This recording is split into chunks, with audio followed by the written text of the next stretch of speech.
একজন শ্রেষ্ঠ দেবতা হলেন ব্রহ্মা। ব্রহ্মা সৃষ্টিকর্তা। ব্রহ্মা 4 মুখে 4 বেদ পাঠ করেন, কিন্তু সেই ব্রহ্মাও গৌরাঙ্গের গুণের কথা বলে শেষ করতে পারছেন না। এই ব্রহ্মা কলিযুগে কিভাবে এলেন না, ব্রহ্মা যখন মনে মনে ভাবলেন যে আমার মতন সৃষ্টিকর্তা আর কেউ নেই, কারণ আমি প্রাণ দান করি, কেউ তো প্রাণ দান করে সৃষ্টি করতে পারছে না, কাজে আমি যেহেতু প্রাণ দান করতে পারি, আমি তাই সৃষ্টিকর্তা, শ্রেষ্ঠ দেবতা। শুনেছি কৃষ্ণ বলে একটা ছেলে আছে, সে নাকি খুব বড় ভগবান, সে কি আমার থেকেও বড় দেবতা, আমি তাকে পরীক্ষা করতে চাই।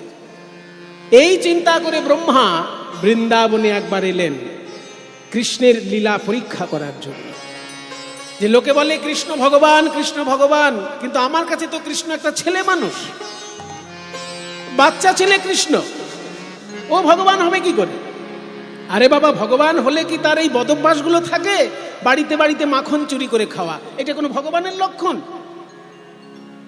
তো বাড়িতে বাড়িতে মাখন চুরি করে খাওয়া যার অভ্যাস, ওই রাখালদের সঙ্গে গরু বাছুর নিয়ে খেলা করা যার অভ্যাস, হ্যাঁ, সে ভগবান? আমি পরীক্ষা করে দেখতে চাই কত বড় ভগবান ওই কৃষ্ণ। এই ভেবে একদিন ব্রহ্মা বৃন্দাবনে নেমে এলো কৃষ্ণের লীলা দর্শন করে। এবার শ্রীকৃষ্ণ যখন লীলা করেন তখন তিনি ভুলে যান তিনি ভগবান। তাই সখাদের সঙ্গে কিভাবে লীলা করছে একটা অপূর্ব পদ আছে, কি করে বন্ধুদের সঙ্গে খেলা করছে শ্রীকৃষ্ণ, খুব সুন্দর একটি পদ। এই পদটি আমি গাইছি, গানের শেষে বলবো কেন গাইলাম এই পদটা। কি সুন্দর খেলা করছেন শ্রীকৃষ্ণ। পদের কথাটা হচ্ছে, খেলাতা রাম সুন্দর শ্যাম মধুর মুরতি মোহন ঠাম কাঁচনি পাঁচনি বেত্র বেন মুরলি খুরলি গানারি। খেলাতা রাম, এখানে রাম মানে বলরাম, সুন্দর শ্যাম, মধুর মুরতি মোহন ঠাম, কাঁচনি, কাঁচনি মানে বেশভূষা, বেশভূষা তার কি কি আছে না, পাচনি, পাচনি মানে গরু তাড়ানো লাঠি, বেত্র একটা বেত আছে, আর বেনু একটা ছোট বাঁশি আছে, ছোট বাঁশিকে বেনু বলে। ছোট বাঁশি যেগুলো, সেগুলোর আওয়াজ তীক্ষ্ণ হয়, যারা বাঁশি বাজায় তারা জানে, দেখবেন ছোট ছোট বাঁশি যেগুলো 1 ফুটের মধ্যে সরু বাঁশি ছোট্ট, তার আওয়াজটা খুব তীক্ষ্ণ হয়।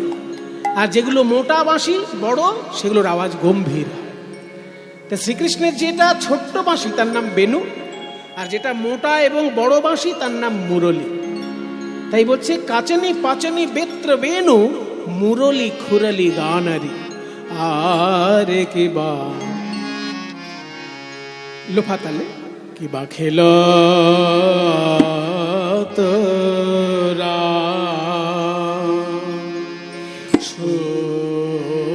সুন্দর শ্যাম মধুর মুরতি মোহন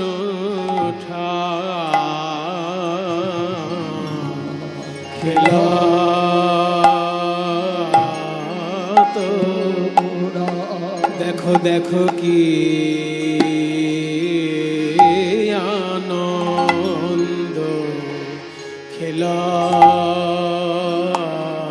তোরা, দেখো কি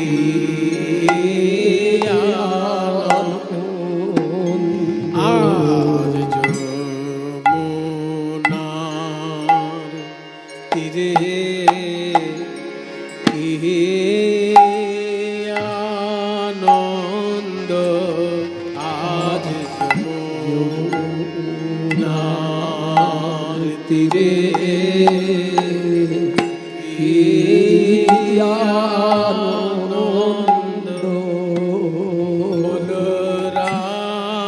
বলরাম কানাই খেলা করে আজ যমুনা তীরে কি আনন্দ, বলরাম কানাই খেলা করে ওই সমবয় বালক সনে বলরাম কানাই খেলা করে সমবয়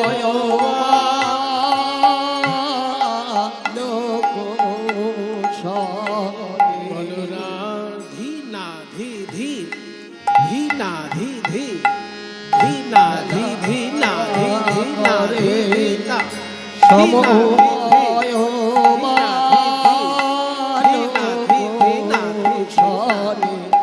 বলরাম কানাই খেলা করে সমবয় বালক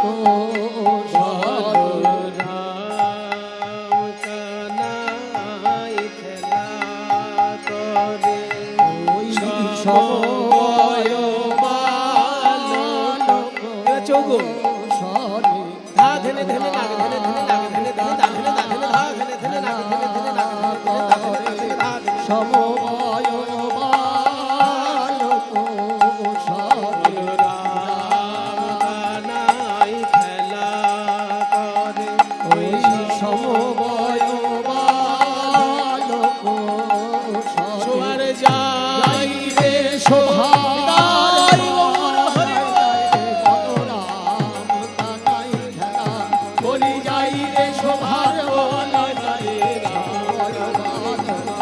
বলি যাই রে শোভার বাগাই যাই রে রাম কানাই খেলা করে যমুনার তীরে কি আনন্দ। সখাদের সঙ্গে প্রাণ গোবিন্দ খেলা করছেন। সখা কারা? শ্রীকৃষ্ণের বন্ধু কারা? হে খোকা, তোদের বন্ধুদের নাম মনে আছে তো? বন্ধুদের নাম মনে আছে? জিজ্ঞেস কর, না ভুলে গেছে? সবার নাম মনে আছে বলছি। বন্ধুদের নাম মনে তো থাকবেই, সারা জীবনের একটা সম্পর্ক। তা শ্রীকৃষ্ণের বন্ধু কারা? তাদের নামগুলো আমাদের স্মরণ করতে হবে, কারণ আমরা যখন ধ্যান করব কৃষ্ণকে চিনি, তার পাশে বন্ধু দাঁড়িয়ে আছে তাকে চিনি না, সেটা হাস্যকর ব্যাপার হবে না? ওই জন্য কৃষ্ণকে যখন ধ্যান করবেন তার বন্ধুদেরকেও তো জানা দরকার। বন্ধুদের নামগুলো বলছি: শ্রীদাম, সুদাম, দাম, বসুদাম, সুবল, মহাবল, সুবাহু, মহাবাহু, স্তককৃষ্ণ, অর্জুন, লবঙ্গ, মধুমঙ্গল। কটা নাম বললাম? এই রে বাবা, তুমি তো শুনতে বলেছো, শুনেছি। কেউ কেউ গুনেছেন বোধহয়, যারা গুনেছেন তারা বলুন কটা। এই রে, ওদিকে আবার 8টা বলছে, ঠিক গোনেনি। 12 জন বন্ধু, এইদিকে ঠিক গুনেছে। 12 জন বন্ধুর নাম। এই 12 জন ছাড়া আরো কৃষ্ণের বন্ধু আছে। কৃষ্ণ তো একটা মিষ্টি ছেলে না, ওর সঙ্গে যার একবার সম্পর্ক হয়ে যায় তারই বন্ধুত্ব তৈরি হয়ে যায়। তা শ্রীকৃষ্ণের অন্যান্য বন্ধুদের নাম কি? হলায়ুধ, বরুথপ, গন্ধর্ব, কিঙ্কিনী, অংশুমান, ভদ্রসেন, বসন্ত, বিলাসী, উজ্জ্বল, কোকিল, কলবিঙ্ক, পুণ্ডরিক। কটা হলো? এইবার সবাই গুনেছে। 12টা বন্ধু, তাহলে 12 জন বন্ধু, তাদেরকে বলে দ্বাদশ গোপাল। আর বাকি যে 12 জন বন্ধু তাদেরকে বলে দ্বাদশ উপগোপাল। দেখবেন সব বন্ধু প্রিয় হয় না। খেলার সময় সবাই একসঙ্গে খেলে, কিন্তু যখন মজার গল্প করা হয় সবাইকে যেন একসঙ্গে নিতে ইচ্ছে করে না। তাই কৃষ্ণের সঙ্গে সবসময় যারা থাকে তারা 12 দ্বাদশ গোপাল। আর যারা সবসময় থাকে না কিন্তু অনেক সময়, বেশিরভাগ সময় থাকে, তারা দ্বাদশ উপগোপাল। এই 24 জনকে নিয়ে শ্রীকৃষ্ণ খেলা করছেন। কিন্তু 24 জনের নাম যদি গানের মধ্যে বলা হয়, গানের তো আর মাধুর্য থাকে না, ওই জন্য গানের মধ্যে দুটো নাম বলা হয়েছে।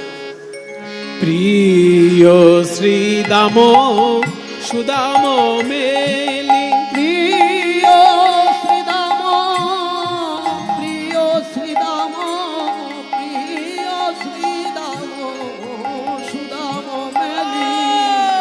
প্রিয় শ্রীদাম, প্রিয় শ্রীদাম, প্রিয় শ্রীদাম সুদাম, ও প্রিয় শ্রীদাম, প্রিয় শ্রীদাম, প্রিয় শ্রীদাম সুদাম মেলি।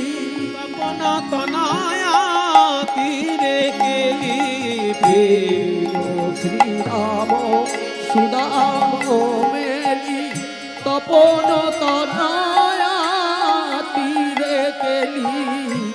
তপন তনয়া তীরে মানে কি? তপন মানে সূর্য, তনয়া মানে মেয়ে। সূর্যের ছেলের নাম যমরাজ,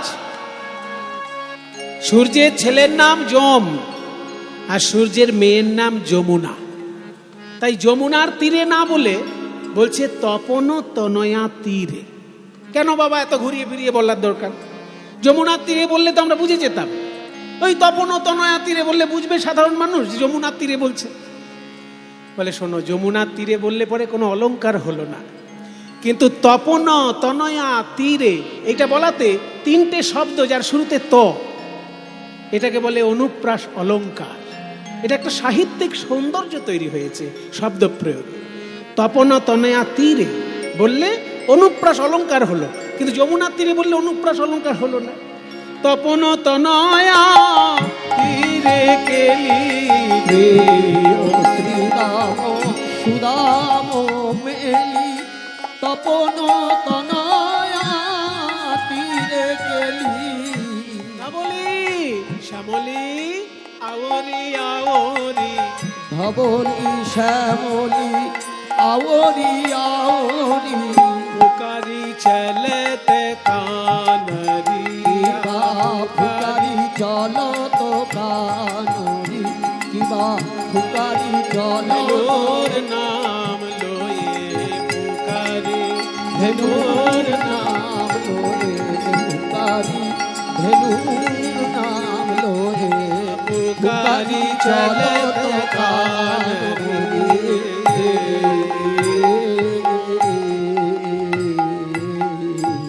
শ্রীরাম সুদাম সকলের নাম ধরে, গরু বাছুরদের নামও মুখস্থ, সবার নাম ধরে ধরে ডাকছে, কাছে আয় কাছে আয়। এই যে গোবিন্দ খেলা করছেন, দেখতে কেমন কেমন দেখতে, বয়সে কিশোর নবীন ভাতি, বয়সে কিশোর নবীন ভাতি, বয়সে কিশোর নবীন ভাতি, জৈসে ইন্দু জলদ কাতি, বয়সে কিশোর নবীন ভাতি, জৈসে ইন্দু জলদ নাতি। কৃষ্ণের বদন, চাঁদ বদন দেখে মনে হচ্ছে যেন চাঁদ, আর অঙ্গ দেখে মনে হচ্ছে যেন কালো মেঘ। জৈসে, জৈসে মানে ঠিক যেন, ইন্দু জলদ কাঁতি, ইন্দু মানে চাঁদ, জলদ মানে মেঘ, কাঁতি মানে কান্তি। যেন মেঘের পরে চাঁদ উঠেছে, মেঘের পরে চাঁদ উঠেছে, ওই বদন দেখলে এই মনে হয় মেঘের পরে চাঁদ উঠেছে।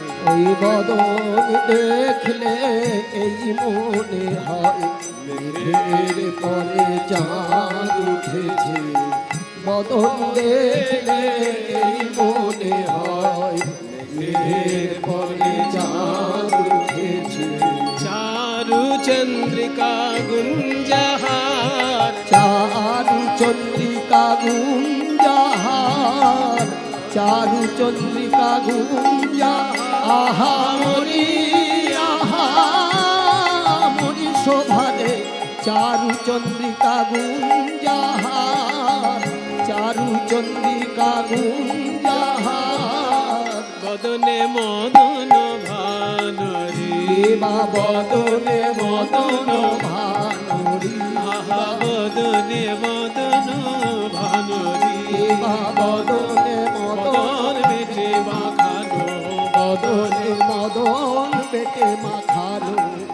বদনে মদন বেটে মাখানো, বদনে মদন ভালো রে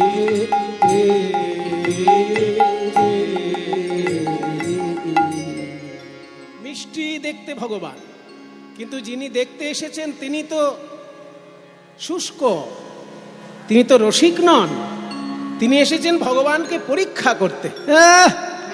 কালো একটা ছেলে কোথাকার, একে দেখতে কালো, তারপর আবার স্বভাবে চোর, লোকের বাড়িতে মাখন চুরি করে বেড়ায়, একে আবার ভগবান বলে সম্মান করছে সবাই।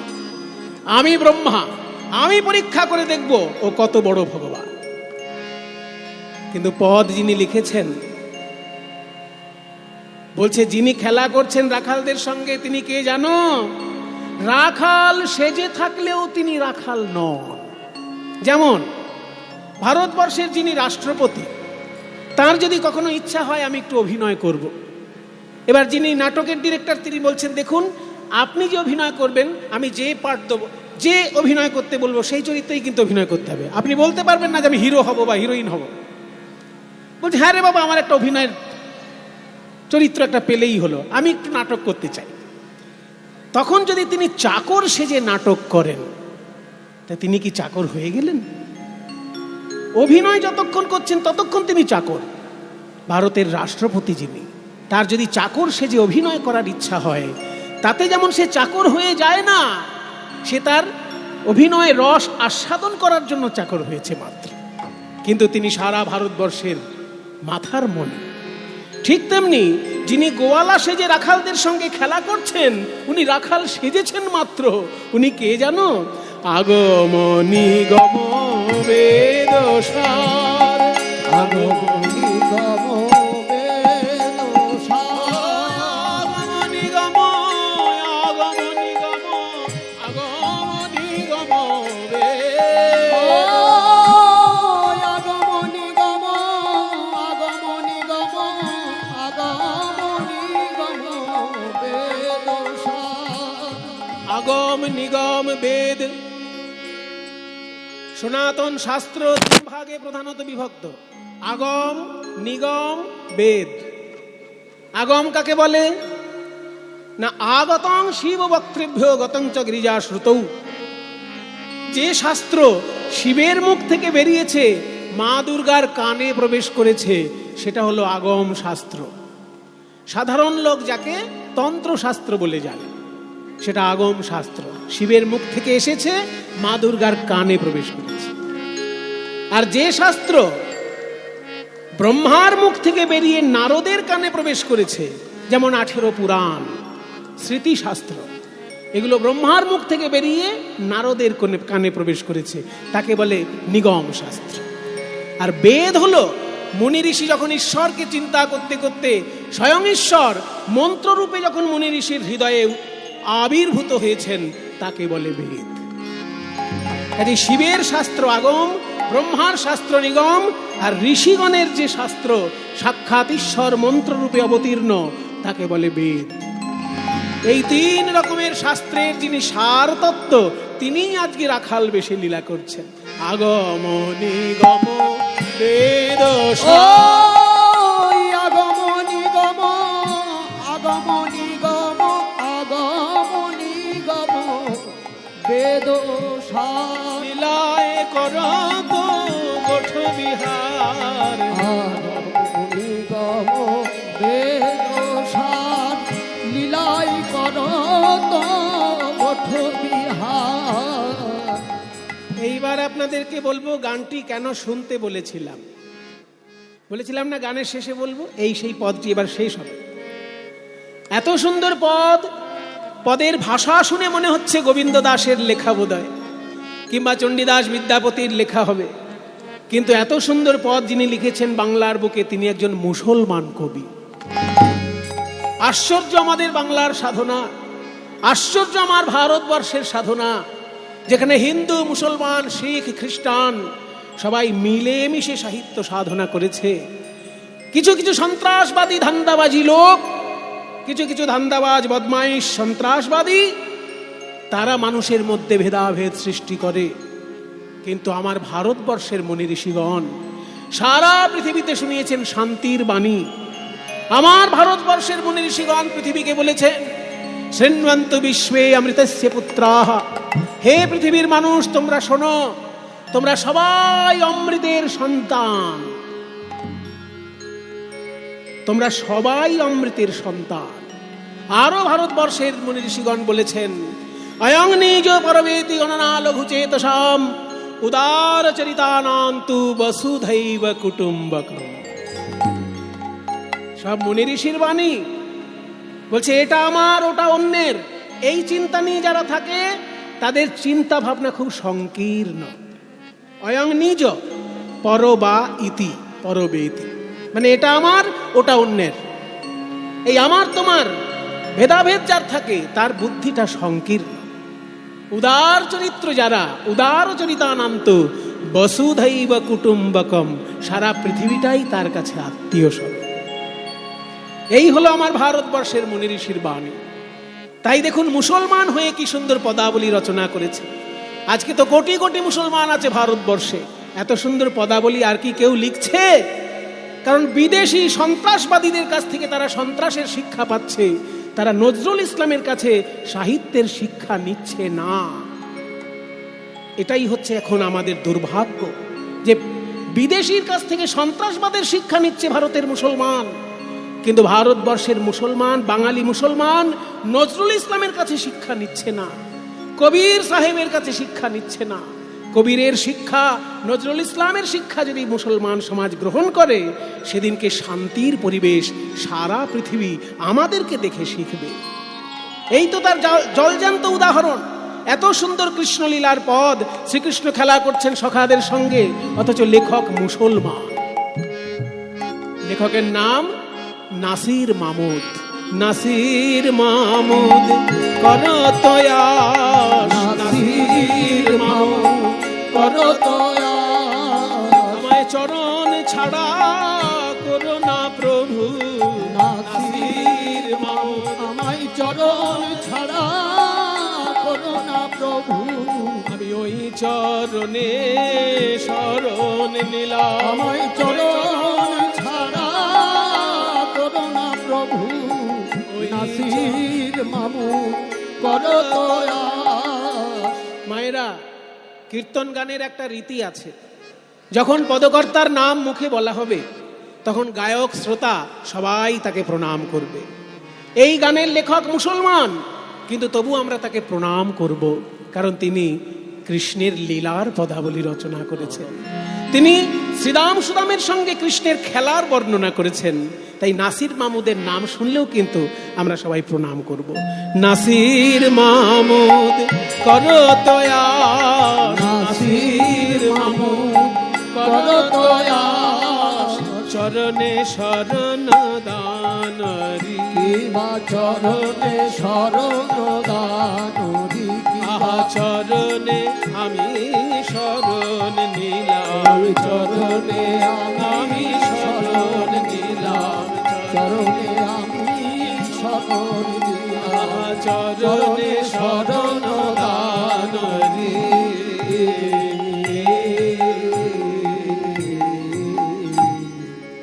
এত সুন্দর খেলার বর্ণনা লিখেছেন নাসির মাহমুদ। এই পদের মধ্যে আমরা শুনলাম কি করে কিভাবে খেলা করছেন শ্রীকৃষ্ণ। এমন সময় ব্রহ্মা চিন্তা করলেন, আমি পরীক্ষা করব। জয় নিতাই। এত সুন্দর কীর্তন অনুষ্ঠান আপনারা সকলে মিলে পরিচালনা করছেন। কীর্তন কমিটির ভক্তগণ আপনাদের কাছে ভিক্ষার আঁচল নিয়ে যাবে, যে যেমন পারবেন প্রাণ ভরে গৌর গোবিন্দ সেবায় আপনারা দান করবেন। ওনারা ভিক্ষার আঁচল নিয়ে আপনাদের কাছে যাচ্ছেন, প্রাণ ভরে আপনারা গৌর গোবিন্দ সেবায় দান করুন। ব্রহ্মা মনে মনে চিন্তা করলেন, হতে পারে না, আমি সৃষ্টিকর্তা ব্রহ্মা, আর ওই ছোট্ট ছেলে কৃষ্ণ ভগবান হয়ে পূজা নেবে, আর আমি গ্রহণ দেখবো চোখে দাঁড়িয়ে, এক্ষুনি আমি পরীক্ষা করে দেখবো কেমন ভগবান। এই বলে ব্রহ্মা কি করলেন, নিজ শক্তি বলে শ্রীকৃষ্ণের ওই বন্ধু বান্ধব যারা ছিল তাদেরকে হরণ করে নিলেন, আর শ্রীকৃষ্ণের সঙ্গে যেসব বাছুরগুলো ছিল তাদেরকেও হরণ করে নিলেন। খেয়াল করবেন, আমি কিন্তু বলিনি গরুগুলো হরণ করে নিলেন, কি বললাম? বাছুরগুলোকে হরণ করে নেন। তাহলে গরু গেল কোথায়? আসলে ওই দিনটা ছিল বলরামের জন্মদিন। যেহেতু দাদা বলরামের জন্মদিন, ওই জন্য বলরাম দাদা গোষ্ঠে এসেছিলেন, কিন্তু একটু পরেই বড় গরুগুলোকে নিয়ে তিনি বাড়ি চলে গেছে। শুধু বাছুরগুলো কৃষ্ণের কাছে রেখে গেছে, যে বড় গরুর শিং বড় বড়, তারা গুতিয়ে দিতে পারে, কিন্তু বাছুর তো আর গুতোতে পারবে না, ওই বাছুর কৃষ্ণের কাছে থাক। দাদা তো সবসময় ভাইকে ছোট বলে মনে করে, ভাইয়ের যতই শক্তি থাক। তাই দাদা বলরাম করেছে কি, গরুগুলো নিয়ে বাড়ি চলে গেছে, বাছুরগুলোকে আর বন্ধুদেরকে কৃষ্ণের কাছে রেখে দিয়ে চলে গেছে। যারা গরু বাছুর পালন করেন তারা আমার সঙ্গে একমত হবেন না। তারা বলবেন, ভাই সুমন আপনি ভুল বলছেন। বাছুর যদি কোনো মাঠে থেকে যায়, তাহলে সেই বাছুরের যে মা, ওই গরুটাকে কোনো মতেই বাড়িতে নিয়ে যাওয়া যায় না। বাছুর সঙ্গে যাবে তবে গরু বাড়িতে আসবে, তাই না? বাছুর মাঠে রেখে গরু কখনো আসে? তাহলে কি করে বলরামের সঙ্গে গরু চলে এলো আর বাছুর থেকে গেল কৃষ্ণের কাছে? আর এমন তো না যে কৃষ্ণের সব গরুগুলোর গলায় দড়ি বাঁধা আছে, দড়ি টেনে টেনে নিয়ে যাচ্ছে। দড়ি টেনে নয়, বাঁশির সুরে তাদেরকে নিয়ে যাওয়া হতো। তাহলে গরুগুলো গেল কি করে? আসলে সারা পৃথিবীর সঙ্গে বৃন্দাবনকে গুলিয়ে ফেলবেন না। অন্যান্য জায়গায় বাছুর যদি মাঠে থাকে গরু বাড়িতে যায় না, কিন্তু বৃন্দাবনের মাঠ আলাদা, কারণ সেখানে কৃষ্ণ আছে। ওই গরুগুলো কৃষ্ণকে এত ভালোবাসে আর এত বিশ্বাস করে, ওই গরুগুলো দেখছে কৃষ্ণ যখন আছে আমার বাছুরের কোনো ক্ষতিই হতে দেবে না। কৃষ্ণের কাছে যেহেতু আমার বাছুর আছে, আমি নিশ্চিন্ত মনে বাড়ি যেতে পারি।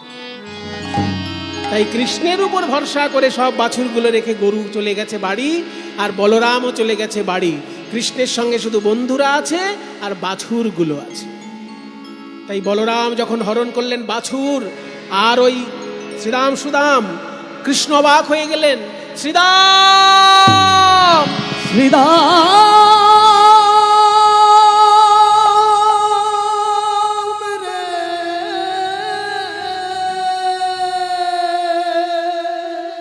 ধবলি ধবলি শ্যামলি শ্যামলি রে। ভগবান যখন লীলা করেন তিনি ভুলে যান ভগবান। আজকেও রাখাল ভাবছেন নিজেকে, কিন্তু কিছুক্ষণের মধ্যে লীলা শক্তি তাকে মনে করিয়ে দিল, আমি তো সামান্য কোনো বালক নই। আমি কে? ওই যে দেখুন আসরে লেখা রয়েছে। কি লেখা আছে? ঈশ্বর পরম কৃষ্ণ সচ্চিদানন্দ বিগ্রহ অনাদিরাদি গোবিন্দ সর্বকারণ কারণম। এইটা থাকবে আপনাদের সামনে, বেশ কিছুক্ষণ থাকবে, আজকেও থাকবে, কালকেও থাকবে। কাজে এই শ্লোকটা মুখস্থ করে নিন। এটা আপনাদের সকলের কাছে আমার অনুরোধ যে এই শ্লোকটি আপনারা মুখস্থ করে নেবেন। কেন জানেন? কারণ আছে। এই শ্লোকটি যে শাস্ত্রে লেখা আছে, সেই শাস্ত্রটি স্বয়ং ব্রহ্মার শাস্ত্র, এবং শাস্ত্রটির নাম হচ্ছে ব্রহ্ম সংহিতা। এই ব্রহ্ম সংহিতা আমাদের বাংলায় পাওয়া যেত না। বাংলায় অনেক সংহিতা আছে, কিন্তু ব্রহ্ম সংহিতা নেই। তাই ব্রহ্ম সংহিতা দক্ষিণ ভারতে যখন পাঠ হচ্ছিল, চৈতন্য মহাপ্রভু দক্ষিণ ভারত ভ্রমণ করতে করতে এই ব্রহ্ম সংহিতা শ্রবণ করেন, এবং এই ব্রহ্ম সংহিতা শ্রবণ করে তার এত ভালো লেগে যায়, কৃষ্ণ তত্ত্বে পরিপূর্ণ ব্রহ্ম সংহিতা। তাই তিনি যে ভক্ত সঙ্গে ছিল তাকে বলল, আমাদের বাংলায় এই গ্রন্থ নেই, তুমি এই গ্রন্থ পুরোটা লিখে নাও, লিখে নিয়ে আমার সঙ্গে বাংলায় নিয়ে যাবে। তাই দক্ষিণ ভারতে যখন মহাপ্রভু গিয়েছিলেন, এই ব্রহ্ম সংহিতা আর বিল্বমঙ্গলের শ্রীকৃষ্ণ কর্ণামৃতম, এই দুটি গ্রন্থ লিখিয়ে নিয়ে চলে এসেছিলেন। কারণ তখনকার দিনে তো বই হিসেবে পাওয়া যেত না, পুঁথি হিসেবে পাওয়া যেত। একটা পুঁথি থেকে আর একটা পুঁথি পুরোটা লিখে নিতে হতো হাতে। আমাদের বিজ্ঞানের যুগে বাস করছি, আমরা প্রিন্টেড বই পড়ছি, তারপরে পিডিএফ পড়ছি, কিন্তু চৈতন্য মহাপ্রভুর যুগে বই দেখে বই লিখে নিতে হতো হাতে। তাই দক্ষিণ ভারতে যখন মহাপ্রভু গেছিলেন, এই বইটা লিখিয়ে এনেছিলেন। তবে বইটির অনেকগুলি অধ্যায়, সেগুলো পাওয়া যায় না, শুধু পঞ্চম অধ্যায়টি পাওয়া যায়। আর সেই পঞ্চম অধ্যায়ের প্রথম শ্লোক এইটা, ব্রহ্মসংহিতার পঞ্চম অধ্যায়ের এইটি প্রথম শ্লোক। ঈশ্বর পরম কৃষ্ণ, পরম ঈশ্বর যদি কেউ হন তিনি হচ্ছেন কৃষ্ণ। তিনি কেমন না সচ্চিদানন্দ বিগ্রহ। সৎ, চিৎ এবং আনন্দ তিনটে মিলে তার স্বরূপ। সৎ মানে সত্তা, এখানে সৎ মানে ওই সৎ লোক সেটা বলা হচ্ছে না। এখানে সৎ মানে যা অস্তিত্বশীল তাকে বলে সৎ। দর্শনের ভাষায় সৎ বস্তু আর অসৎ বস্তু। সৎ বস্তু কোনটা? যা চিরকাল থাকবে। যেমন আমার এই দেহটা চিরকাল থাকবে না, কিন্তু দেহের ভিতর যে আত্মা আছে সে চিরকাল থাকবে। তাই দেহটা হলো অসৎ বস্তু, কিন্তু দেহের ভিতর যে আত্মা সে হচ্ছে সৎ বস্তু। যা চিরস্থায়ী সেটা হলো সৎ, আর যা ক্ষণস্থায়ী তাকে বলে অসৎ। তাহলে সচ্চিদানন্দের সৎ মানে চিরস্থায়ী, চিৎ মানে চৈতন্যময়। জড় পদার্থ আর চৈতন্য পদার্থ দুটোর মধ্যে পার্থক্য আছে। জড় পদার্থের কোনো অনুভব শক্তি নেই, কিন্তু চৈতন্য পদার্থের অনুভব শক্তি থাকে। জড় পদার্থের কোনো বুদ্ধি থাকে না, কিন্তু চৈতন্য পদার্থের বুদ্ধি থাকে। তাই চৈতন্য পদার্থের আর জড় পদার্থের মধ্যে বিরাট পার্থক্য। উনি হলেন চৈতন্য তত্ত্ব, উনি হলেন চিরস্থায়ী তত্ত্ব, এবং উনি হলেন আনন্দ তত্ত্ব। আস্তে, সৎ, চিৎ এবং আনন্দ। সৎ মানে সত্তা, চিৎ মানে চৈতন্য, এবং আনন্দ মানে কি? আনন্দ মানে নির্মল সুখ, ভেজাল সুখ নয়। আমরা যে সুখ পাই সেটা নির্মল নয়, কারণ আমাদের কোনো কোনো সুখ দুঃখ বয়ে নিয়ে আসে। কিছু মনে করবেন না বাবা, কোনো কোনো কথা কারো গায়ে লেগে যেতে পারে, বাড়িতে গিয়ে গালাগালি দেবেন, এখানে কিছু বলবেন না। দেখবেন কিছু কিছু লোক মদ খেয়ে খুব আনন্দ পায়, কিন্তু সে যদি বেশি করে মদ খেতে থাকে সে কি সুখে থাকতে পারবে ভবিষ্যতে? তার শরীরটা এমন ঝাঁঝরা হয়ে যাবে, ডাক্তারের কাছে যাবে তখন ভবিষ্যতে বলবে আপনার উপর আর কোনো ওষুধ কাজ করবে না, ও যেটা খাচ্ছেন ওইটি খেয়ে মরুন, বলবে কি না? তাহলে যে জিনিস খেয়ে আমি তাৎক্ষণিক সুখ পেলাম, চিরস্থায়ী সুখ পেলাম না, সেটা আমার কাছে সুখ নয়, সেটা আমার কাছে অসুখ। তাই যে আনন্দ চিরস্থায়ী আনন্দ নয়, সেটা নির্ভেজাল আনন্দ নয়, সেটা ভেজাল আনন্দ। আর ভগবানের চরণে যে আনন্দ থাকে সেটা হচ্ছে নির্মল সুখ। কারণ ভগবানের যে সুখ কেউ পায় সে সুখ কখনো দুঃখ বয়ে আনে না। বেশি মিষ্টি খেলে সুগার হয়ে যেতে পারে, কিন্তু বেশি কীর্তন শুনলে কারো সুগার হয়? কীর্তন তো মিষ্টি, কীর্তন তো খুবই মিষ্টি গান। কই আমার খেয়ে তো সুগার হচ্ছে না, অথচ এমনি মিষ্টি খেয়ে সুগার হয়ে যাচ্ছে। কাজী কীর্তন হলো ভগবানের সম্পদ, ওই জন্য এটা বিশুদ্ধ আনন্দ। যে আনন্দ কখনো দুঃখ বয়ে আনে না, সেই আনন্দটাই ভগবানের আনন্দ। ওই যে সচ্চিৎ আনন্দ, ওই আনন্দ। তাই ঈশ্বর পরম কৃষ্ণ সচ্চিদানন্দ বিগ্রহ। উনি কি দিয়ে তৈরি? উনি সত্তা, চৈতন্য এবং নির্মল আনন্দ, ভেজাল আনন্দ নয়, নির্মল আনন্দের উনি বিগ্রহ। আর পরের লাইনে কি বলছে? অনাদিরাদি গোবিন্দ। অনাদি, আদি মানে মূল, তাহলে অনাদি মানে যার মূল নাই। উনি সব কিছুর মূল, কিন্তু ওনার মূল নেই। সেই জন্য বলছে উনি অনাদি, কিন্তু উনি সমস্ত কিছুর আদি। তাই আগে বলছে অনাদি, তারপর বলছে আদি। উনি নিজে সমস্ত কিছুর আদি, কিন্তু ওনার আদি অন্য কিছু নয়। তাই অনাদি এবং আদি। অনাদি বিসর্গ আছে, পরে আদি, এই বিসর্গের সঙ্গে আটা যুক্ত হয়ে মাঝখানে র হয়ে গেছে। অনাদি যুক্ত আদি, সেটা নিয়ে অনাদির আদি হয়ে গেছে। গোবিন্দের গয়কারের উপরে একটা রেফ হওয়া দরকার ছিল, কিন্তু বাই মিস্টেক, হয় অজ্ঞানত কিংবা যন্ত্রপাতির গন্ডগোলের জন্য রেপটা হয়তো সেখানে পড়ে, হয় অজ্ঞানের জন্য হতে পারে, কিংবা যন্ত্রপাতি ঠিক ছিল না। গয়কারের উপর একটা রেফ হবে, কেন না ওই অনাদি এবং আদির যে বিসর্গ, সেই বিসর্গটা গয়ের উপরে রেফ হয়ে চলে যাবে। যেমন অনাদির বিসর্গটা আদির সঙ্গে র হয়ে গেছে, তেমনি আদির সঙ্গে যে বিসর্গটা আছে ওটা গয়ের উপরে রেফ হয়ে যাবে। তাই উচ্চারণ করতে হবে অনাদির আদির গোবিন্দ। অনাদির আদির গোবিন্দ সর্ব কারণ কারণম, সমস্ত কারণের তিনি কারণ। যখনই কোনো কিছুর কারণ খুঁজতে যাবে, কারণের গোড়া খুঁজতে খুঁজতে খুঁজতে খুঁজতে ঠিক তার চরণে গিয়ে পৌঁছে যাবে। সমস্ত কার্য আমরা দেখতে পাই, কার্য মানে ফলাফল, কারণ আর ফলাফল। তা আমরা সমস্ত কিছুর ফলাফল দেখতে পাই, কারণ দেখতে পাই না। ওই কারণ খুঁজতে খুঁজতে যখনই যাবে ওনার চরণে গিয়ে পৌঁছে যাবে। তাই সর্বকারণের তিনি কারণ, তাই সর্বকারণ কারণ। এত সুন্দর একটি শ্লোক শ্রীকৃষ্ণের তত্ত্ব সম্পর্কে, যে স্বয়ং চৈতন্য মহাপ্রভু এই গ্রন্থ দক্ষিণ ভারত থেকে লিখিয়ে এনে বাঙালিদের জন্য তিনি এনেছিলেন। কত আমাদেরকে তিনি উপকার করেছেন, নাহলে আমরা জানতেই পারতাম না এত সুন্দর একটা শ্লোক দক্ষিণ ভারতের পণ্ডিতগণ পাঠ করতেন। মহাপ্রভুর জন্য আমরা এই শ্লোক পেয়েছি।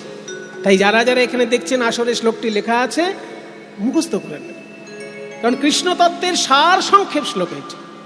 ঈশ্বর পরম কৃষ্ণ সচ্চিদানন্দ বিগ্রহ অনাদিরাদি গোবিন্দ সর্বকারণ কারণম। ব্রহ্মা বলছে যে আমি হলাম সৃষ্টিকর্তা, আর লোকেরা একে বলে এই কথা, ঈশ্বর পরম কৃষ্ণ, এক্ষুনি মজা দেখাচ্ছি, এই বলে সব বাছুরকে হরণ করলো আর সব রাখালদেরকে হরণ করলো। কৃষ্ণ চিন্তা করলেন আমার রাখাল কোথায় গেল, বাছুর কোথায় গেল। হঠাৎ যোগ মায়া মনে করিয়ে দিলেন আপনি রাখাল নন, আপনি হলেন ঈশ্বর পরম কৃষ্ণ সচ্চিদানন্দ বিগ্রহ অনাদিরাদি গোবিন্দ সর্বকারণ কারণ। সঙ্গে সঙ্গে শ্রীকৃষ্ণ ভাবলেন, ও তাহলে ব্রহ্মার এত বড় সাহস, আমার লীলায় সন্দেহ। ঠিক আছে ব্রহ্মা, এখনই আমি তোমায় কোনো শিক্ষা দেব না, কিন্তু আমি তোমাকে দেখিয়ে দেব আমি কি করতে পারি। এই বলে শ্রীকৃষ্ণ কি করলেন, নিজ অঙ্গ থেকে সৃষ্টি করলেন শ্রীদাম সুদাম, নিজ অঙ্গ থেকে সৃষ্টি করলেন বাছুরের দল। নিজেই হয়ে গেলেন শ্রীদাম সুদাম দাম্ব সুদাম, আর নিজেই হয়ে গেলেন বাছুর। নিজেই রাখাল, নিজেই বাছুর, নেচে নেচে বাড়িতে চলেছে। মজার ব্যাপার।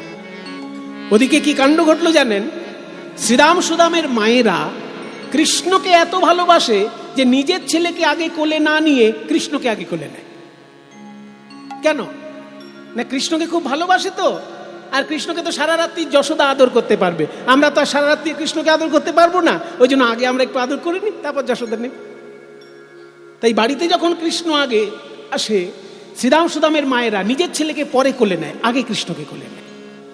আর গরুগুলো পর্যন্ত কৃষ্ণকে এত ভালোবাসে যে নিজের বাছুরের জন্য দুধ দোয়ানোর আগে কৃষ্ণের জন্য আগে দুধ দুইতে দেয়। বাছুর যদি দুধ খেতে আসে খেতে দেয় না, আগে কৃষ্ণের জন্য দুধ দোয়ানো হবে, তারপর বাছুরকে দুধ খেতে দেবে। গরুগুলো পর্যন্ত কৃষ্ণকে এত ভালোবাসে। কিন্তু সেই দিনকে ঘটলো এমন ঘটনা যে সেদিনকে শ্রীদাম সুদামের মায়েরা যার যার ছেলেকেই আগে কোলে নিচ্ছে, কৃষ্ণকে কোলে নিচ্ছে না। সেদিনকে বাছুরগুলো সরাসরি এসে দুধের গরুর বাঁটে মুখ দিচ্ছে, গরুগুলো কিচ্ছু বলছে না। এই দৃশ্য বলরাম দেখে অবাক হলেন, কারণ বলরাম তো কোনোদিন এই দৃশ্য দেখেননি। তাই বলরাম যখনই ধ্যানে বসলেন, দেখলেন কি শ্রীদাম সুদামের মায়েদের কোলে শ্রীদাম সুদাম নয়, সবাই কৃষ্ণ বসে আছে। যে বাছুরগুলো গরুগুলোর বাঁটে মুখ দিয়ে দুধ খাচ্ছে, তারা কেউ বাছুর নয়, সবাই কৃষ্ণ। এই রূপ দর্শন করে বলরাম চিৎকার করে উঠলেন, কানাই দাদা কি হলো তোমার, এ আমি কি দেখছি? কি দেখছো তুমি? শ্রীদাম সুদামের মায়েদের কোলে শ্রীদাম সুদাম নেই, রয়েছিস তুই। চুপ চুপ চুপ চুপ চুপ করো দাদা, যা দেখে ফেলেছো কাউকে বলো না। তোমার জন্মদিন বলে তুমি আজকে তাড়াতাড়ি চলে এলে না গরুগুলোকে নিয়ে, তারপর একটা বিরাট কাণ্ড ঘটেছে। স্বয়ং ব্রহ্মা এসে আমার বাছুরগুলো হরণ করে নিয়েছে, আমার বন্ধুদেরকে হরণ করে নিয়েছে, তাই আমি নিজেই হয়েছি বন্ধু আর নিজেই হয়েছি বাছুর। এইরকম 1 বছর ধরে আমি লীলা করব দাদা, তুমি কাউকে কিছু বলো না, সবাই জানুক, পরে জানতে পারবে, তুমি কাউকে কিছু বলো না। মায়েরা 1টা বছর ধরে এই আশ্চর্য লীলা চলল। কৃষ্ণ নিজেই বাছুর, নিজেই গোয়ালা, নিজেই গোষ্ঠে যাচ্ছেন, আবার নিজেই গোষ্ঠ থেকে বাড়িতে আসছে। 1 বছর। 1 বছর পর যখন ব্রহ্মা ভাবলো একটু মজা দেখে আসি, ওই কেলে ছোড়া কৃষ্ণকে নিয়ে ব্রজবাসী কি করছে দেখি। বেশ ভগবান সেজেছিল, আমি যখন হরণ করে নিয়ে সবাইকে গিরি গুহায় রেখেছি, ওকে নিশ্চয়ই এতক্ষণে সবাই বৃন্দাবন থেকে বাইরেই বার করে দিয়েছে। কৃষ্ণের মজা দেখবে বলে ব্রহ্মা এলো, কি দেখলো? দেখে যেমন ব্রজ তেমন আছে, দেখে যেমন ব্রজ তেমন আছে, দেখে যেমন ব্রজ তেমন আছে। দাম সুদাম দাম বসুদাম, দেখে যেমন ব্রজ তেমন আছে, ওই শ্রীরাম সুদাম দাম বসুদাম, যেমন ব্রজ তেমন আছে। শ্রীরাম সুদাম দাম বসুদাম, বাছুরের দল, গরুর দল, সবাইকে দেখে ব্রহ্মা অবাক হয়ে গেলেন। কে?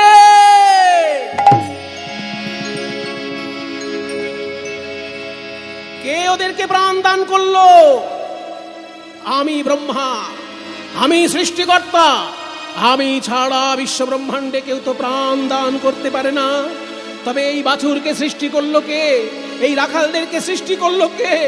তবে কি ওই ছোট্ট ছেলে কৃষ্ণ, ও কি শেষে আমারও সৃষ্টিকর্তা, সেই গোলক অধিপতি গোবিন্দ?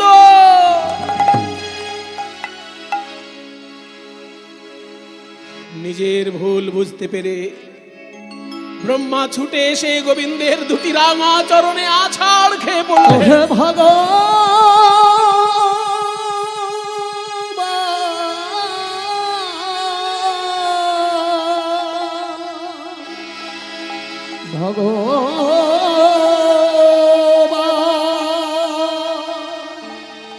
ওহে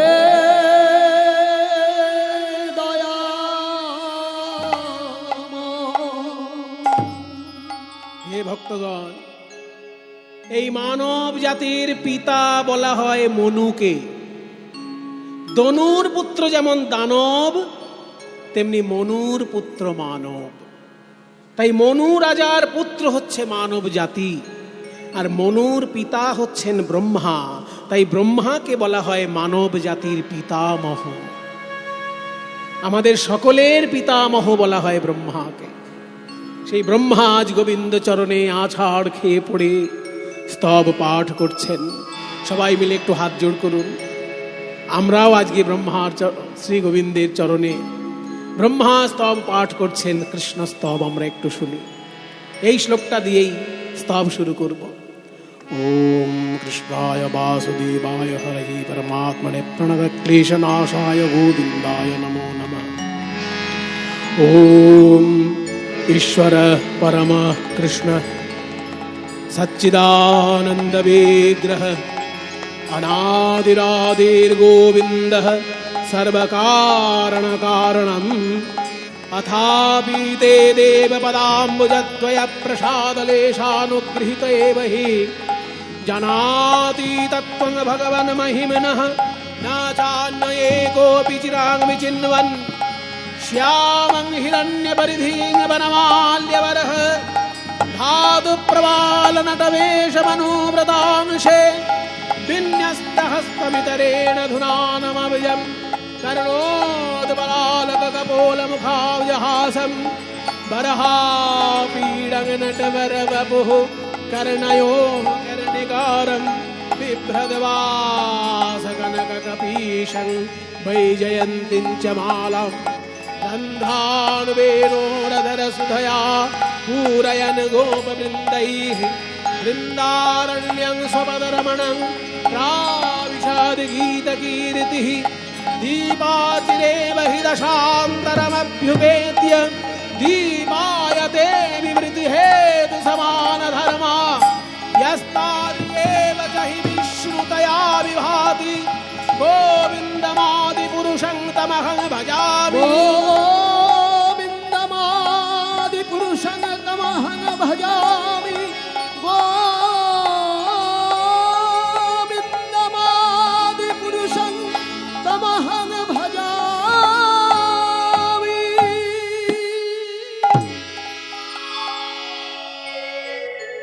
স্তব্ধ হও ব্রহ্মা। কি ভাবো তুমি নিজেকে? এই পৃথিবীর সৃষ্টিকর্তা বলে তুমি নিজেকে খুব বড় কিছু মনে করো? আমিই তো তোমাকে দায়িত্ব দিয়েছিলাম পৃথিবীর সৃষ্টি করার জন্য। শোনো ব্রহ্মা, তোমার মতো শত শত ব্রহ্মাকে আমি জন্মাতে দেখলাম, মরতে দেখলাম। বিদ্যাপতি বলেছেন না, কত চতুরানন মরি মরি যাওত না তু আদি অবসানা, তো হে জনমি পুনঃ তো হে সমাবত সাগর লহরি সমানা। সাগরের ঢেউ যেমন সাগর থেকে উৎপন্ন হয়, আবার সাগরেই বিলীন হয়, তেমনি তোমার মতো অনন্ত ব্রহ্মা আমার ভেতর থেকে সৃষ্টি হয়, আমার ভিতরেই বিলীন হয়ে যায়। তোমার বয়স কত? কেউ বলতে পারেন এখন ব্রহ্মার বয়স কত? আশা করি কেউ পারবে না। আমার জানা আছে ব্রহ্মার বয়স কত এখন। যারা শাস্ত্র পড়বে তারা কিন্তু পারবে, আর শাস্ত্রের সঙ্গে যাদের সম্পর্ক একটু কম তারা কিন্তু পারবে না। শাস্ত্রীয় ভাষায় বলা হয় ব্রহ্মার আয়ু হচ্ছে পরার্ধকাল, মানে ব্রহ্মার পুরো আয়ুটাকে এক পর ধরা হয়, পর পর পর। আর ব্রহ্মার এখন বয়সটা চলছে অর্ধেক বয়স, তার মানে পর অর্ধ, পরার্ধকাল। ব্রহ্মার আয়ু কত? ব্রহ্মার আয়ু হচ্ছে 100 বছর। তবে ভাববেন না ওই পাড়ার রামু দাদু মতন 100 বছর, মানুষের 100 বছর নয়, ব্রহ্মার নিজের বছরের 100 বছর। ব্রহ্মার একটি দিন কেমন, বছর তো দূরের কথা।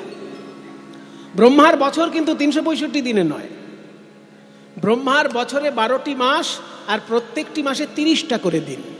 ব্রহ্মার 29 দিনেও মাস হয় না, আর ব্রহ্মার 31 দিনেও মাস হয় না। ব্রহ্মার মাসগুলো সমান হিসেব, 30টা মাসে এই 30টা দিনে একটা মাস, আর 12টা মাসে একটা বছর ব্রহ্মার ক্ষেত্রে। কাজেই ব্রহ্মার কিন্তু 365 দিনে বছর নয়, ব্রহ্মার 360 দিনে বছর। আর ব্রহ্মার এক একটা দিন কেমন শুনলে মাথা ঘুরে যাবে। আমার আপনার যে বছর চলে, এই বছরটা 4,32,000 বছরে কলিযুগ হয়, আর তার দ্বিগুণ হচ্ছে দাপর যুগ, 3 গুণ হচ্ছে ত্রেতা, 4 গুণ হচ্ছে সত্যযুগ। তাহলে সত্য, ত্রেতা, দাপর, কলি 4টে যুগের মোট আয়ু কত? 4,32,000 বছরকে দিয়ে 10 গুণ করতে হবে। 10 গুণ করলেই 4 যুগের আয়ু বেরিয়ে আসে। 4,32,000 গুণ 10, এই 4টে যুগ যদি 71 বার ঘুরে ফিরে আসে, মানে সত্য, ত্রেতা, দাপর, কলি, সত্য, ত্রেতা, দাপর, কলি, সত্য, ত্রেতা, দাপর, কলি, এরকম যদি 71 বার ঘুরে ফিরে আসে, তবে হয় একটা মনুর রাজত্বকাল, আর তাকে বলা হয় মন্বন্তর। এই 14টা মনুর রাজত্বকাল ধরে ব্রহ্মার একটা দিন হয়। এবার কবিতায় বলছি, চৈতন্য চরিতামৃতে কবিতায় লেখা আছে, আমি যেটা গদ্যে বললাম এটা কবিতায় চৈতন্য চরিতামৃত বলছে, সত্য, ত্রেতা, দাপর, কলি 4 যুগ জানি, এই 4 যুগে এক দিব্য যুগ গণি, 71 দিব্য যুগে এক মন্বন্তর, 14 মন্বন্তর ব্রহ্মার দিবস ভিতর। আমি হিসেব করে দেখেছি মোট বছর কতগুলো হচ্ছে ব্রহ্মার একটা দিনের, 429,40,80,000 বছর। এই এতগুলো বছর হচ্ছে ব্রহ্মার একটা দিন। ওই রকম দিনের 360 দিনে ব্রহ্মার একটা বছর, ওই রকম বছরের 100 বছর ব্রহ্মার পরমায়ু। এখন ব্রহ্মার চলছে 50 বছর 1 দিন চলছে। 50 বছর যে কেন বললাম, পরার্ধকাল চলছে। এক পর মানে ব্রহ্মার 100 বছরের আয়ু, আর পরার্ধকাল এখন চলছে, তার মানে 100-র মধ্যে অর্ধেক অর্থাৎ 50 বছর প্লাস হয়ে এক দিনে পড়েছে। সেই দিনের মধ্যে 14 বার মন্বন্তর হবে। সেই 14-র মধ্যে 7ম মন্বন্তরের নাম হচ্ছে বৈবস্বত মন্বন্তর, আমরা সেইটার মধ্যে বাস করছি। 14 বার মন্বন্তরের মধ্যে 7 নম্বর যেটা, তার মধ্যে আছি আমরা সবাই এখন। ওই 7ম মন্বন্তরে 28 নম্বর কলিযুগে আমরা আছি, 28 নম্বর কলিযুগে আমরা বাস করছি। এই হচ্ছে হিসেব। তাহলে আমাদের আগের যে যুগটা সেটা ছিল 28 নম্বর দাপর যুগ। 71 বার সত্য, ত্রেতা, দাপর, কলি হবে, তবে তো এই দিনটা শেষ হবে। আর এই দিনটা 71 বার যদি হয় তবে একটা মন্বন্তর হবে। এই মন্বন্তর 14 বার হলে তবে ব্রহ্মার দিন হবে। তো শোনো ব্রহ্মা, তোমার সবে অর্ধেক বয়স পেরিয়েছে, আর তোমার মতন অনন্ত ব্রহ্মা আমি জন্মাতে দেখেছি, মরতে দেখেছি। তোমার এত বড় সাহস, তুমি আমার লীলায় এসে আঘাত করো। ব্রহ্মা কেঁদে বলে, হে গোবিন্দ, বলো কে তোমায় চিনিতে পারে, তুমি না চিনালে পরে। বলো কে তোমায় চিনিতে পারে, তুমি না চিনালে পরে। আমার অন্তরে বাহিরে, অন্তরে বাহিরে বিরাজিছ তুমি। আমার অন্তরে বাহিরে বিরাজিছ তুমি, অন্তরে বাহিরে বিরাজিছ তুমি। আমি দেখেও না দেখি তো মারে, কে তোমায় চিনিতে পারে। ভগবান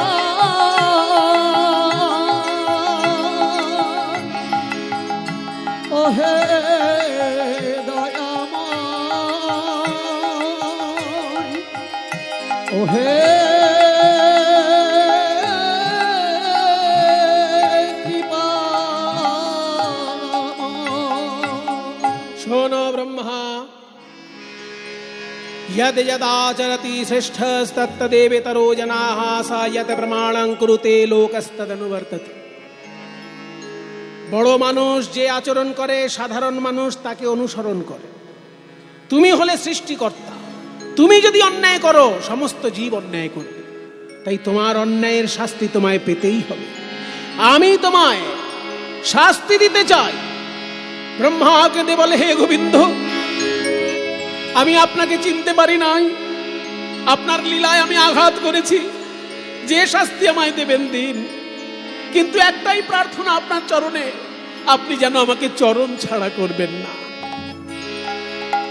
ব্রহ্মা, তুমি বড় বুদ্ধিমান। আমি ভেবেছিলাম তোমাকে দেবকুল থেকে নরকুলে পাঠাবো, কারণ মানুষ আমাকে চিনতে ভুল করে, তাই তোমাকে মানুষ কুলে আমি পাঠাবো ভেবেছিলাম। কিন্তু তুমি আবার বললে আমায় চরণ ছাড়া করো না, তার মানে তোমাকে মানুষ কুলে পাঠালে আমাকেও মানুষ হয়েই যেতে হবে। তাই হবে ব্রহ্মা, আগামী কলিযুগে আমি হব গৌরাঙ্গ মহাপ্রভু। আমার জন্মের 35 বছর আগে তুমি জন্ম নেবে, 35 বছর আগে তুমি জন্মগ্রহণ করবে। তোমার নাম হবে হরিদাস। মুসলমান পরিবারে জন্মগ্রহণ করবে, কিন্তু হরিনাম সংকীর্তন তোমার এত ভালো লাগবে যে মুসলমান পরিবারে জন্ম নিয়েও তুমি হরিনাম করবে। তাই মুসলমান সমাজ ব্যবস্থা তোমাকে 22 বাজারে বেত্রাঘাত করবে, তথাপি তুমি হরিনাম গ্রহণ করবে। তোমার হরিনামের মহিমায় লক্ষ লক্ষ মানুষ হরিনামে আকৃষ্ট হবে। তোমা হইতে হবে মোর হরিনাম প্রচার, হইতে হবে মোর হরিনাম প্রচার। তাই সেই ব্রহ্মা কলিযুগে জন্মগ্রহণ করলেন চৈতন্য পার্ষদ রূপে। গৌরাঙ্গ মহাপ্রভুর থেকে তিনি বয়সে 35 বছরের বড়, কিন্তু গৌরাঙ্গ মহাপ্রভুকে ভগবান জ্ঞানে ভালোবাসতেন। জন্ম কোথায়? বর্তমানে বাংলাদেশের মধ্যে পড়েছে যশোর জেলা। আগেকার দিনে গোটা বাংলাটা তো একই ছিল। আমাদের দুর্ভাগ্য যে বাংলা ভাগাভাগি হয়েছে। বিদেশিদের চক্রান্ত আর স্থানীয় লোকের দুষ্টুমি, স্থানীয় লোকের ভেদাভেদবাদ আর বিদেশির চক্রান্ত, এই দুটো কারণে আমাদের দেশ টুকরো হয়েছে। তা না হলে চিন্তা করুন, মহাপ্রভুর জন্মস্থান দেখতে আপনাদের বাধা নেই, নিত্যানন্দের জন্মস্থান দেখতে বাধা নেই, কিন্তু যেই অদ্বৈতের জন্মস্থান দেখতে চাইবেন অমনি আপনাকে ভিসা পাসপোর্ট করে যেতে হবে। এটা কত বড় দুর্ভাগ্যজনক একটা ব্যাপার। যে হরিদাস ঠাকুরের কথা আমরা শুনতে বসেছি, তার জন্মস্থান যদি দেখতে চান ভিসা পাসপোর্ট করতে হবে। এর থেকে বড় দুর্ভাগ্য ভারতবাসীর আর আছে যে আমার মহাপুরুষের জন্মভূমি আমি দেখতে যেতে পারবো না, তার জন্য আমার ভিসা লাগবে, পাসপোর্ট লাগবে। এই যে দেশ ভাগাভাগি, এটা স্থানীয় দুষ্ট লোকের একটা কি বলবো বদমাইশি আর বিদেশিদের চক্রান্ত, দুটো মিলে দেশ টুকরো হয়েছে। তাই বাংলাদেশের যে যশোর জেলা, সেটা পরবর্তীকালে আবার যশোর আর খুলনা নামে দুটো ভাগ হয়েছিল। সেই খুলনার মধ্যে সাতক্ষীরা অঞ্চলে এই গ্রামটি, যেখানে হরিদাস ঠাকুর জন্মগ্রহণ করেছিলেন। বুড়ন গ্রামে হরিদাস ঠাকুর জন্মগ্রহণ করেছিলেন। তাই যশোহর জেলার মাঝে বুড়ন গ্রামেতে, যশোহর জেলার মাঝে বুড়ন গ্রামে ওই ব্রহ্মায় 80 জন মিলেন মানব কুলেতে। ওই ব্রহ্মায় 80 জনম নিলেন নিজ কুলেতে। পিতার নাম খান আতাউল্লাহ, মায়ের নাম আমিনা বিবি। তবে মতভেদ আছে, কেউ কেউ আবার বলেন ব্রাহ্মণ পরিবারে তার জন্ম ছিল, পরে মুসলমান পরিবারে তিনি বড় হয়েছেন। যারা বলেন ব্রাহ্মণ পরিবারে জন্ম ছিল তারা বলেন মায়ের নাম, পিতার নাম মনোহর চক্রবর্তী, মায়ের নাম উজ্জ্বলা দেবী। যা যে পরিবারেই তার জন্ম হোক যেথা সেথা, কর্ম হোক ভালো। আমাদের জন্য তিনি কি করেছেন আমরা সেটা দেখব। খান আতাউল্লাহ, গৌড়ীয় বৈষ্ণব অভিধানে যেটা লেখা আছে আমি সেটা বলছি। পিতার নাম খান আতাউল্লাহ, তার ঘরে জন্মগ্রহণ করলেন। কিন্তু মাত্র 1.5 বছর বয়সের মধ্যে পিতা মাতা দুজনকেই হারালো ওই ছোট্ট ছেলে হারেস। হঠাৎ করে মহামারী আক্রমণ করলো সারা দেশকে। মহামারীর আক্রমণে পিতা মাতা দুজনই পরলোকগত। মৃত পিতা মাতার কোলের কাছে 1.5 বছরের শিশু হারেস কাঁদছে। মামা বলিয়া শিশু কাঁদিতে লাগিল, ও মামা বলিয়া শিশু কাঁদিতে লাগিল। হাবিবুল্লাহ কাজী এসে কোলে তুলে নিল। হাবিবুল্লাহ কাজী এসে কোলে তুলে নিল। তখনকার দিনে এক একজন কাজী সাহেবের আনুগত্যে কয়েকটা করে গ্রাম শাসন হতো। এখন যেমন পঞ্চায়েত, এক একটা পঞ্চায়েতের আনুগত্যে কয়েকটা গ্রাম শাসন হয়, তখনকার দিনে এরকম এক একজন কাজী সাহেবের দায়িত্বে কয়েকটা গ্রাম থাকে। তা হাবিবুল্লাহ কাজী সাহেব দেখতে বেরিয়েছেন এত বড় মহামারীতে কজন বেঁচে আছে, কজন মরে গেছে। তার মধ্যে দেখে পিতা মাতা মৃত। মৃত পিতা মাতার কোলের কাছে একটা 1.5 বছরের শিশু কাঁদছে মা মা বলে। ওই ছোট্ট ছেলেটিকে হাবিবুল্লাহ কাজী সাহেব কোলে তুলে নিলেন। আকাশের দিকে তাকিয়ে বললেন, ইয়া আল্লাহ, ইয়া খোদা, এ তোমার কেমন মেহেরবানি। হাজার হাজার ইনসান ইন্তেকালের মুখে ঢলে পড়েছে, তুমি একটা ছোট্ট শিশুর জিন্দেগি বকশিশ দিয়েছো খোদা। এ নিশ্চয়ই একদিন তোমার খিদমত করবে। তোমার মেহেরবানিতে এই ছেলের জিন্দেগি তুমি বকশিশ দিয়েছো খোদা। এ নিশ্চয়ই একদিন তোমার খিদমত করবে, তোমার ইবাদত করবে। তাই ছোট্ট ছেলেটাকে নিয়ে বাড়িতে এসে বলছে, আমিনা, কত মাজার শরীফে গিয়ে তুমি দোয়া ভিক্ষা করেছো একটা সন্তান পাওয়ার জন্য, পাওনি তো? এই দেখো খোদার মেহেরবানি, আমি এই ছোট্ট ছেলেটাকে কুড়িয়ে পেয়েছি। এর বাবা মা মারা গেছে, একে তুমি কোলে তুলে নাও।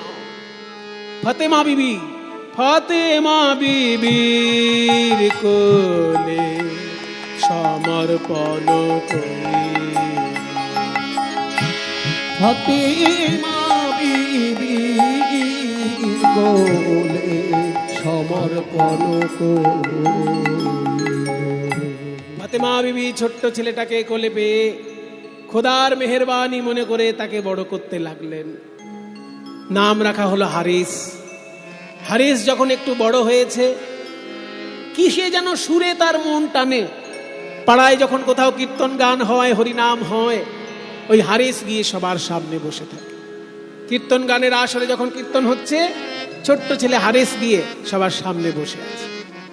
আর কীর্তনিয়া যিনি, তিনি বলছেন, ভাই, জাতি ভেদ নিয়ে যে আমরা বড়াই করি, এ আমরা নিজেরা করেছি ভাই। শোনো, শাস্ত্র বলছে 4টি জায়গা থেকে 4টি জাতির উৎপত্তি হয়েছে।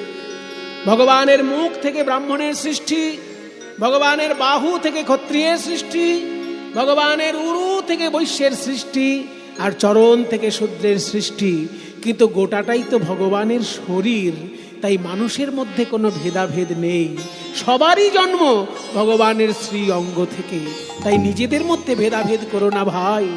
মুখবাহুরুপাধিভ্যো পুরুষস্যাশ্রমৈঃ চত্বারো যজ্ঞিরে বর্ণা বিপ্র শূদ্রাদয়ো পৃথক। শ্রীমদ্ ভাগবত বলছে যে মুখ থেকে ব্রাহ্মণ, হাত থেকে ক্ষত্রিয়, উরু থেকে বৈশ্য, চরণ থেকে শূদ্র, এই চারটি বর্ণ যে জন্মগ্রহণ করেছে সবাই ভগবানের শ্রীঅঙ্গ থেকেই জন্ম নিয়েছে। তাই নিজেদের মধ্যে কেউ ভেদাভেদ করো না ভাই। ওরে মন কি করে বরণ কুলে, হে মন কি করে বরণ কুলে, হে মন কি করে বরণ কুলে, হে মন কি করে বরণ কুলে। আহা যে কুলে তোমার, যে কুলে তোমার জন্ম হোক না, যে কুলে তোমার জন্ম হোক না, সকলি ভক্তি মূলে, হে মন কি করে বরণ কুলে, রে মন কি করে বরণ কুলে, রে মন কি করে বরণ কুলে। জাতিকুল নিয়ে তুমি পড়ে আছো, কেউ ব্রাহ্মণ কেউ শূদ্র, নিজেদের মধ্যে ভাগাভাগি করছো তো। এইবার দেখো হনুমান যে ভগবানের এত বড় ভক্ত, হনুমানের টাইটেল কি? ভট্টাচার্য, শ্রী হনুমান ভট্টাচার্য, তাই কি? কিংবা ঘোষ, কিংবা দাস, মণ্ডল, তার তো কোনো টাইটেলই নেই। কেন? কপি কুলে জন্ম, বানর কুলে জন্মগ্রহণ করে যদি হনুমান ভগবানের সব থেকে প্রিয় ভক্ত হয়, তুমি জাতিকুল নিয়ে পড়ে আছো। ওই দেখো কপি কুলে ধন্য বীর হনুমান, ওই কপি কুলে ধন্য বীর হনুমান, শ্রীরাম ভক্ত রাম। ওই কপি কুলে ধন্য বীর হনুমান, শ্রীরাম ভক্ত রাম। রাক্ষস হইয়া বিভীষণ বৈশে, রাক্ষস হইয়া বিভীষণ বৈশে, ঈশ্বর সভার মার। দেখো রাক্ষস হইয়া বিভীষণ বৈশে, ঈশ্বর সভার মার, ঈশ্বর সভার মার। রামচন্দ্রের লীলা যদি ভালো করে স্মরণ করো, দেখবে ভগবান রামচন্দ্র যাকে যাকে বন্ধু করেছেন সবাই যে বড় জাতের লোক তা নয়, ছোট জাতের মধ্যে থেকেও বন্ধু করে বুকে টেনে নিয়েছেন। তার নাম কি? দেখো না কেমন মিতালি করিল, দেখো না কেমন মিতালি মিতালি করিল, গুহক চণ্ডাল বরে। মন দেখো না কেমন মিতালি করিল, গুহক চণ্ডাল বরে। মহাভারতে দেখো বিদুর হলেন দাসী পুত্র আর দুর্যোধন ক্ষত্রিয় সন্তান, কিন্তু শ্রীকৃষ্ণ যখন গেলেন হস্তিনাপুরে, দুর্যোধনের নিমন্ত্রণ গ্রহণ না করে বিদুরের ঘরে অন্ন গ্রহণ করলেন। বিদুরের বলো কি বাকুল ছিল, খাইল যাহার ঘরে। মন বিদুরের বলো কি বাকুল ছিল, খাইল যাহার ঘরে। যারা শ্রীকৃষ্ণের আপনজন তাদের মধ্যে সব থেকে প্রিয় কারা? না বৃন্দাবনের গোপী। তারা তো ব্রাহ্মণও নয়, ক্ষত্রিয়ও নয়, গোয়ালিনী। দেখো না কেমন সাধনা করিল গোকুলে গোপের নারী। দেখো না কেমন সাধনা করিল গোকুলে গোপীর নারী। বলো বলো জাতি কুলাচারে কি বল করিবে সে হরি যে ভজে তারি। জাতি কুলাচারে কি বলো করিবে সে হরি যে ভজে তারি। আপনারা দেখলেন এত সুন্দর বৈষ্ণব পদাবলী, যে নিজ বংশে জন্মগ্রহণ করলেও ভগবানের বন্ধু হওয়া যায়, ভগবানের অন্তরঙ্গ পার্ষদ হওয়া যায়। এই পদাবলী দৃষ্টান্ত দিন। এবার শেষকালে বলা হচ্ছে সিদ্ধান্ত। এতক্ষণ দেখানো হলো দৃষ্টান্ত, আস্তে এতক্ষণ দৃষ্টান্ত বলা হলো যে গুহক চণ্ডাল সে রামের বন্ধু। ওই দেখো গোয়ালিনী, তারা ভগবানের সব থেকে আপনজন। তার মানে কি, শ্রীকৃষ্ণ ভজনে সবে অধিকারী, কুলেরও গরব নাই। ও গো শ্রীকৃষ্ণ ভজনে সবে অধিকারী, কুলেরও গর্ব নাই। কহে প্রেমানন্দ যে করে গরব মন আমার,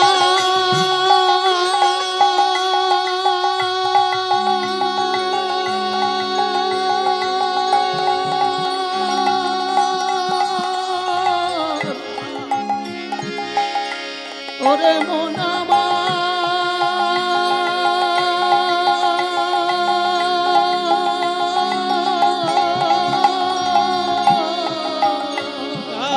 কহে প্রেমানন্দ যে করে গরব। নিতান্ত মূরখ সেই। আস্তে, তুমি যদি ব্রাহ্মণ পরিবারে জন্মগ্রহণ করো ভাই, এ তোমার পরম সৌভাগ্য। কারণ তুমি মুনি ঋষির বংশে জন্মগ্রহণ করেছ।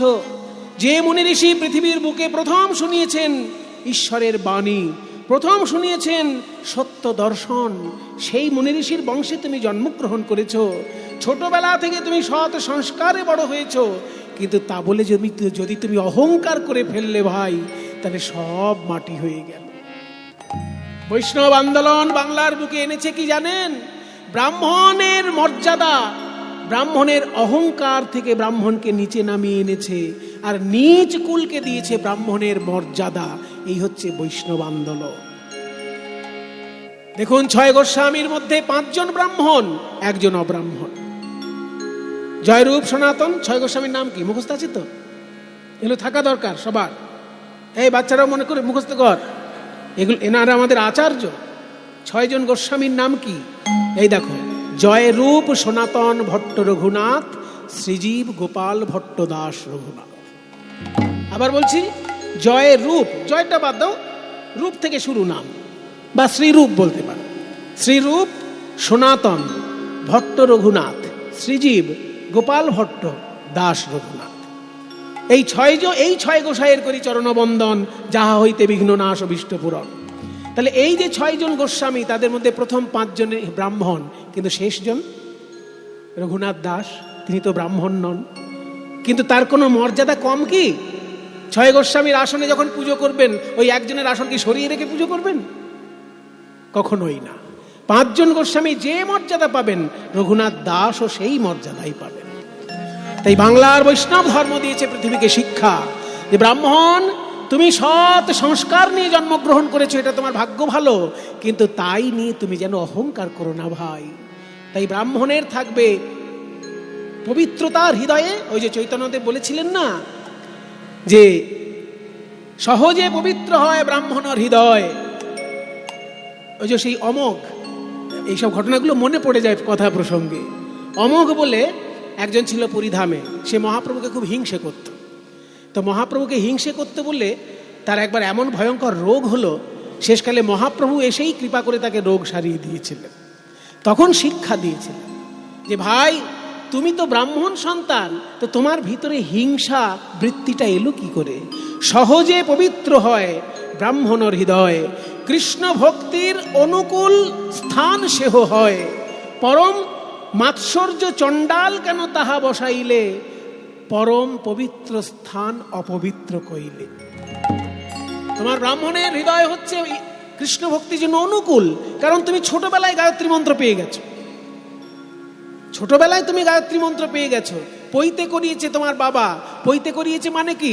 শুধু আত্মীয় স্বজন গ্রামবাসীকে খাইয়ে দিলেই কি হলো? পৈতের সময় ওই ছোট্ট ছেলেটাকে বুঝিয়ে দিতে হবে, তোর পৈতে হচ্ছে মানে কি জানিস? তুই আজ থেকে উচ্চ শিক্ষা গ্রহণের সংকল্প গ্রহণ করলি। শিক্ষা গ্রহণ যদি না করিস, তাহলে পৈতে নেওয়া তোর বৃথা। এইটা কি আমরা পৈতের সময় বাচ্চাদেরকে বুঝাই? একটা বাচ্চার পৈতে দিয়ে দিলাম, হই হুল্লোড় হলো, মাইক প্যান্ডেল, হই হুল্লোড়, লাভ ঝাপ, সবাই এসে খাওয়া দাওয়া করে চলে গেল। বাচ্চাটা দেখলো আমার ভালোই হলো, ভিক্ষার আঁচল পেতেছিলাম, কিছু পেয়েছিলাম ভিক্ষার মধ্যে। শুধু মাথা নেড়া করেছে বলে বন্ধুদের কাছে একটু ঠোকাটুকি হয়েছে। কিন্তু বাচ্চাটা বুঝলো না পৈতেটার কারণটা কি। পৈতেটা যে তার কাঁধে চাপানো হলো, কেন চাপানো হলো? দায়িত্ব চাপানো হলো। 9টি সুতো চাপানো হয়েছে পৈতের সময়, 9টি দায়িত্ব। কি কি? সম দম তপ শৌচ ক্ষান্তি রাজ্যব বিমোচ জ্ঞানং বিজ্ঞানম আস্তিক্যং ব্রহ্মধর্ম স্বভাবচ।